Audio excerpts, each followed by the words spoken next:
ሰላም ውዶቼ የኦትስ ሾርባ እንሰራለን። ኦትስ ወይም ሽፈን የሚሉት ማለት ነው በአረብኛ። ዝብደ ነው የጨመርኩት እንደዚህ የገበታ ቂቤ ማለት ነው። ብረት ድስቴ ላይ ጨመርኩ፣ ሽንኩርት ጨመርኩኝና ማሰል ካረኩኝ በኋላ ነጭ ሽንኩርቴን እዚህ ጋር ጨመርኩኝ። ሁለቱን አንድ ላይ በደንብ ጥብስ ካረኩት በኋላ እዚህ ጋር ዶሮ የተቀቀለ ዶሮ ነው የከተትኩት። ዶሮውን ቀቅዬው ብረስት ቺክን ማለት ነው፣ ይሄ ስድር የምንለው።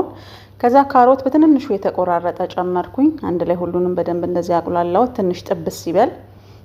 ሶስቱ አንድ ላይ በደንብ ጥብስ ካረልኝ በኋላ ዱራ ነው የጨመርኩት ወይም ደግሞ በቆሎ፣ ይሄ ስዊት ኮርን የሚባለው። ከዛ ብሮኮሊ ጨመርኩ። ቅመማ ቅመም እዚህ ጋር ፓፕሪካ፣ ብላክ ፔፐር እና ዳርሲን ወይም ይሄ ሲናመን ፓውደር ነው የጨመርኩት። ከዛ ማጂ ጨምሬያለሁ።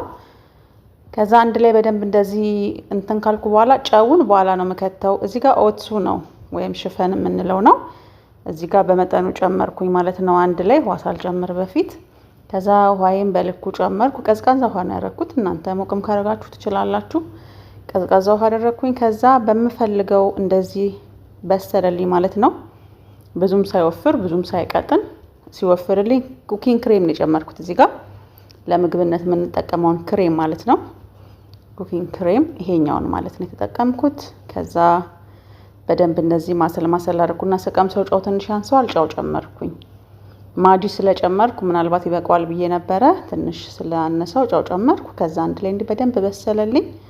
እናንተ እንግዲህ የውፍረቱን መጠን እንደፈለጋችሁ። እዚህ ጋር በቅዱኒስ ወይም ፐርሲሊን የጨመርኩት። ከዛ እንደዚህ ሆነልኝ። በጣም ነው የሚጣፍጠው ጋይስ፣ ሰርታችሁ እዩት።